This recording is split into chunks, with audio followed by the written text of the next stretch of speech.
கணேச சரணம் சரணம் கணேசா, கணேச சரணம் சரணம் கணேசா. உலகெங்கும் வாழும் ஸ்பிரிச்சுவல் டாக்ஸ் நேயர்களே, என் நெஞ்சத்திலே இருக்கக்கூடிய அன்பர்களே, உங்கள் அத்தனை பேருக்கும் உங்கள் ஆத்மார்த்த ஜோதிடர் நங்கநல்லூர் டாக்டர் பஞ்சநாதனின் அன்பு வணக்கங்கள். நாம இன்னைக்கு பார்க்க போவது வக்கர சனி பகவான் அவருடைய பெயர்ச்சி பலன்களை நம்ம பார்க்க போறோம். இந்த ஜூலை மாதம் 15ஆம் தேதி புதன்கிழமை சனி பகவான் வக்கரமாகிறார். 2026ஆம் ஆண்டு ஜூலை மாதம் 15ஆம் தேதியிலிருந்து நவம்பர் மாதம் 30ஆம் தேதி வரை சனி பகவானுடைய வக்கர பயிற்சி காலம். இந்த காலகட்டத்தில் என்ன நடக்கும் அப்படின்னா, நம்முடைய கடந்த காலத்தில் என்ன செயல்கள் செய்தோமோ அந்த செயல்களுடைய பலன்கள் வெளிப்படும். நல்லது செய்திருந்தால் நல்லது வெளிப்படும், அதுலேயும் நீங்க புரிஞ்சுக்கலாம். அதே போல நம்முடைய உழைப்புக்கு நீண்ட காலமாக பலன்கள் கிடைக்காமல் இருந்தால் நல்ல பலன்கள் கிடைக்கக்கூடிய காலமாகவும் இது இருக்கும். இது எல்லாம் சனி வக்கரத்துடைய பொதுவான பலன்கள். நம்ம ராசிக்கு இந்த சனி பகவானுடைய இந்த வக்கர பயிற்சி காலம் என்ன என்ன நன்மைகளை தரப்போகிறது அப்படின்னு நம்ம இப்ப பார்க்க போறோம்.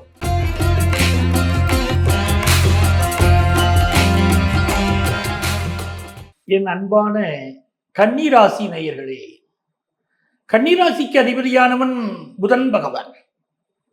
சனி பகவானும் புதனுடைய தோழன் தான். ஆக இந்த வக்கர சனி பயிற்சி காலம் என்ன பண்ணும் அப்படின்னு நம்ம தெரிஞ்சுக்கணும். ஏற்கனவே சனி பகவான் நமக்கு 7ஆம் வீட்டில் இருக்கார். இப்போ ஒரு வக்கரம் ஆகிறார் அப்படிங்கிற போது வாழ்க்கையில சில முடிவுகள் நாம் கவனமாக எடுக்க வேண்டிய காலகட்டம். கவனம் தாங்க வேணும், வேற ஒன்றும் வேணாங்க. பயப்பட வேண்டியதில்லை, கவலைப்பட வேண்டியதில்லை, கவனம் மட்டும் படணும். கவனம்னு ஒன்று இருந்துருச்சுன்னா கன்னிராசிக்காரங்களை கையில் பிடிக்க முடியாது. ஏன்னா உலகத்தில் மிகச்சிறந்த புத்திசாலிகளை சொல்லுங்க அப்படின்னா அது முதல் லிஸ்ட்ல வரக்கூடிய பெயர்களில் கன்னிராசி பெயர்களும் உண்டு. அறிவாளித்தனம். ஒரு குடும்ப வாழ்க்கையில கன்னிராசிக்காரங்களுக்கு ஏங்க பிரச்சனை வருது? மிகுந்த அறிவாளித்தனமும் வெளிப்படும். ஒரு கட்டிய கணவன் இருக்கிறார், அல்ல கட்டிய மனைவி இருக்கிறார், அவங்க எடுக்கக்கூடிய முடிவுகள் தவறான முடிவுகள் வச்சுக்கோங்களேன். கன்னிராசிக்கு அது என்னமோ முதல்லயே தெரியும். எங்க இது தப்பான முடிவு, நீங்க ஏன் இப்படி பேசுற, நீங்க ஏன் இப்படி பேசுறீங்க, நீங்க நினைக்கிறாப்புல இல்ல விஷயம் அப்படின்னு உங்களுக்கு முதல்லயே தோணும். அதை சொல்கிற போது லைஃப் பார்ட்னர் ஏத்துக்கிட மாட்டாங்க. கன்னிராசிக்கு இருக்கக்கூடிய பிரச்சனை அதுதான். லைஃப் பார்ட்னர் ஏத்துக்கிடலைன்னு சொல்றதுனாலேயே ஒரு ஸ்ட்ரெஸ், ஒரு டென்ஷன் இவங்க இருந்துகிட்டே இருப்பாங்க. இந்த காலகட்டத்தில் நீங்க என்ன சொன்னாலும் உங்களுடைய லைஃப் பார்ட்னர் கருத்து மாறுபட்டு தாங்க நடக்க போறாங்க. இது நல்லா புரிஞ்சுக்கணும். நீங்க சொல்றதுல 7ஆம் இடத்துல சனி வக்கரமா உட்காந்துருச்சா, அப்ப லைஃப் பார்ட்னர் கொஞ்சம் மாறுபட்டு நடப்பாங்க. அப்ப நீங்க என்ன பண்ணணும், எந்த ஒரு விஷயத்திலும் நிதானத்தை கடைபிடிக்கணும். நம்ம சொல்றத லைஃப் பார்ட்னர் கேட்டு தீரணும் அப்படின்னு முடிவெடுக்காதீங்க. அப்படி எடுத்து நீங்க அப்படி அமைதியா விட்டுட்டீங்கன்னா பிரச்சனைகள் தானாக தீரும். எப்படி சார் தானா தீரும் அப்படின்னா, இந்த நேரத்தில் குரு பகவானுடைய அருள் இருக்குல்ல, உங்களுக்கு 11ஆவது ஸ்தானத்தில் குரு உட்கார்ந்துருக்காருல்ல, அவர் 7ஆவது ஸ்தானத்தை பார்க்கிறாரு பாருங்க. அதனால உங்களுடைய லைஃப் பார்ட்னர்கிட்ட நீங்க சொல்லக்கூடிய கருத்துக்களை நீங்க இதமா சொல்லலாம். நீங்க சொல்லாதீங்கன்னு நான் சொல்ல மாட்டேன், நீங்க இதமா சொல்லுங்க. ஆனா அதுக்காக சண்டை போடாதீங்க, சாமர்த்தியமா இருந்துக்கிடுங்க. அப்படி நீங்கள் சொல்லக்கூடிய கருத்துக்களை அவர்கள் தனிமையில் இருக்கிற போது சிந்திப்பார்கள். அவங்க தன்னுடைய கருத்தை மாற்றிக்கிடுவாங்க, தவறுகளை மாற்றிக்கிடுவாங்க. அதுக்கு இந்த காலகட்டம் வழிவகுக்கும். ஆனா நீங்க கோவப்பட்டீங்கன்னா பதறிய காரியம் செதறி புகும்னாக அப்படி ஆகி போயிடும். கணவன் மனைவி உறவுல பிரிவு வந்துடும். அப்ப பிரிவு வராம இருக்கிறதுக்கு ஒரு வழிமுறையை நான் சொல்லிக்கிட்டேன், நீங்க புத்திசாலிக்க புரிஞ்சுக்கிடுவீங்க. வெளிநாடுகளில் வசிக்கக்கூடியவர்கள் நிறைய பேருக்கு வெளிநாடு போகணும் இருக்கும். இப்ப விசா சம்பந்தப்பட்ட ப்ராப்ளம் கன்னிராசிக்காரங்களுக்கு பல பேருக்கு இருக்கும். அந்த விசா சம்பந்தப்பட்ட ப்ராப்ளம் தீர்வதற்கு நீங்கள் உங்க குலதெய்வ வழிபாடு செய்யறது ரொம்ப அவசியங்க. கன்னிராசிக்காரங்களுக்கு விசா சம்பந்தப்பட்ட ப்ராப்ளம் வக்கரச்சனி காலகட்டத்தில் பலருக்கு பல்வேறு விதமான ப்ராப்ளங்கள், இல்லை நீங்க அந்த நாட்டுடைய குடியுரிமைக்கு அப்ளை பண்ணியிருக்கீங்க அப்படின்னா அது கிடைக்காத தன்மையும் இப்படி சில தடைகள் இருக்குங்க. ஆனால் அந்த காலகட்டத்தில் குலதெய்வத்தை வழிபட்டு அந்த பிரச்சனை குறையுது. அதுக்காக நான் சொல்றேன். இன்னொரு புறம் பாருங்க, அப்பாவுடைய உடல் நலத்தில் அதிக கவனம் எடுக்கணும். கன்னிராசிக்காரங்களுக்கு மிக மிக முக்கியம். சூரியன் தான் விரையாதிபதி. அந்த விரையாதிபதி உங்களுடைய பாக்கியஸ்தானத்துடைய தொடர்பு ஏற்கனவே சனிக்கு இருக்கு, உங்களுக்கு தெரியும். அதுவும் இந்த வக்கர சனி பயிற்சி காலகட்டத்தில் தந்தைக்கு சிலருக்கு உடல் நல பாதிப்புகள் ஏற்படுங்கிறது உண்மை. வெளிநாட்டில் வாழக்கூடியவங்களுக்கு சில பேருக்கு சட்டத்திட்டங்கள் பிரச்சனைகள் வரும் அப்படிங்கிறதுனாலே ரொம்ப கவனமா இருங்க.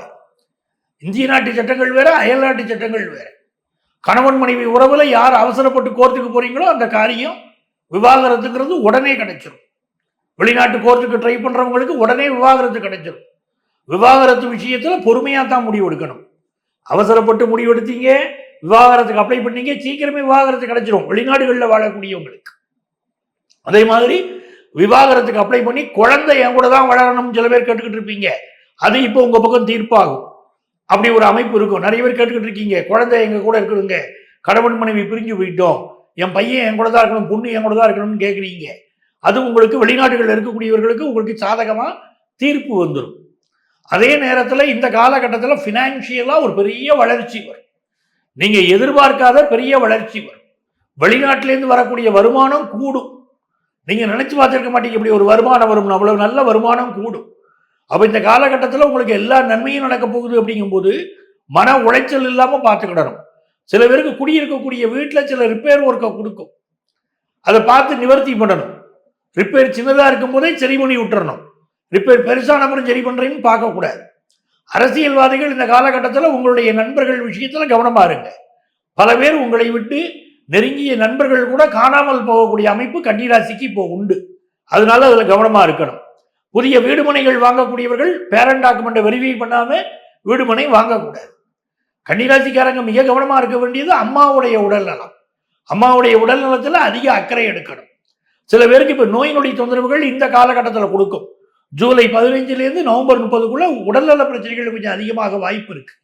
ஆகவே இந்த காலகட்டத்தில் ரொம்ப கவனமா நீங்க இருந்துக்கிட்டது நல்லது.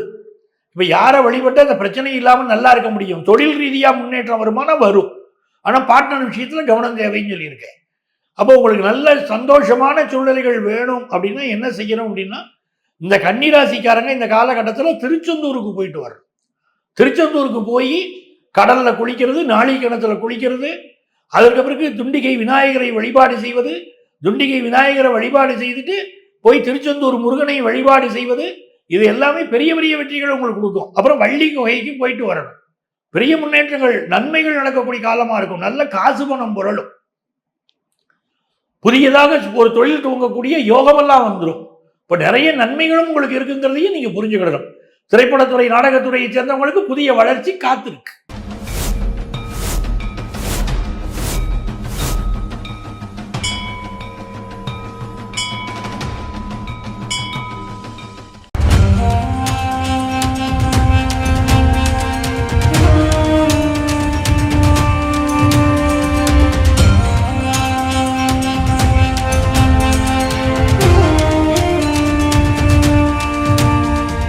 எல்லா ஊர்லேயும் சாமியை வந்து அடித்து துருத்தி அனுப்புகிறாங்க. அதன் பிறகு பார்த்தீங்கன்னா இந்த பூண்டிக்கு வராரு. இங்கே இருக்கவங்க பக்கத்தில் இருக்கவங்க எல்லாம் சேர்ந்து சாமியை வந்து திருவண்ணாமலைக்கு போகிற வழி மல்லவாடி காட்டில் எடுத்து போய் வெட்டி போட்டு வந்துடுறாங்க. எப்படின்னா தலை தனியாக, கை தனியாக, கால் தனியாக, பீஸ் பீஸாக வெட்டி போட்டு வராங்க.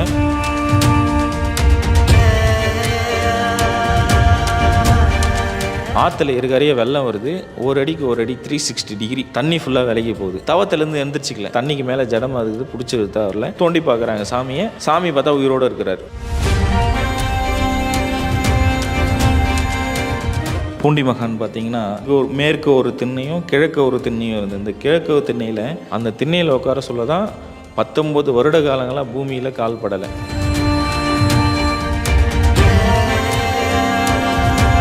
ஜமீன்தாரர் வந்து கேட்குறாரு, சாமி உங்களுக்கு அப்பா அம்மா யார், அண்ணன் தம்பி யார், நீங்கள் எங்கேருந்து வந்தீங்க, உங்களுக்கு பசங்க இல்லையா, குழந்தை இல்லையா, உங்கள் மனைவி இல்லையான்னு கேட்குறாங்க. அப்போ சொல்கிறாரு, அண்ணாமலையாரும் உண்ணாமலை அம்மனும் தான் எனக்கு அப்பா அம்மா, பசங்கன்னு பார்த்தீங்கன்னா நீங்கள் தான் என் பசங்கன்றாங்க. உங்களுக்கு என்ன வயசாகுது சாமி அப்படின்னு சொல்லிட்டு கேட்குறாங்க. நான் அண்ணாமலையார் கோவில் கட்ட சொல்ல எங்கள் அப்பாவுக்கு நான் கல் எடுத்து கொடுத்தேன் குழந்தையிலேருந்து.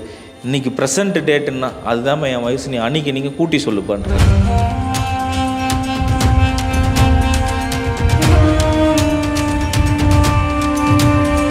என்னை பார்க்கணுன்னு ஆசைப்பட்டால் திருச்செந்தூர் முருகர் கோயிலில் பாதாள லிங்கத்தில் ஐபூதங்களில் நான் ஒன்று, நீ வந்து என்னை எப்போ வேணால் தரிசனம் பண்ணிடான்னு குறிப்பு கொடுத்துட்டு போயிருக்காரு.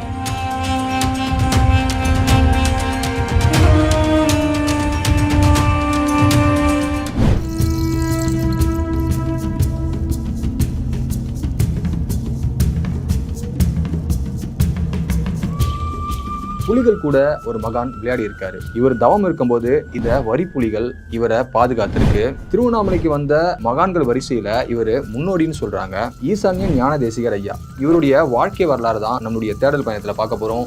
வெல்கம் டு தேடல். நான் உங்கள் வினு.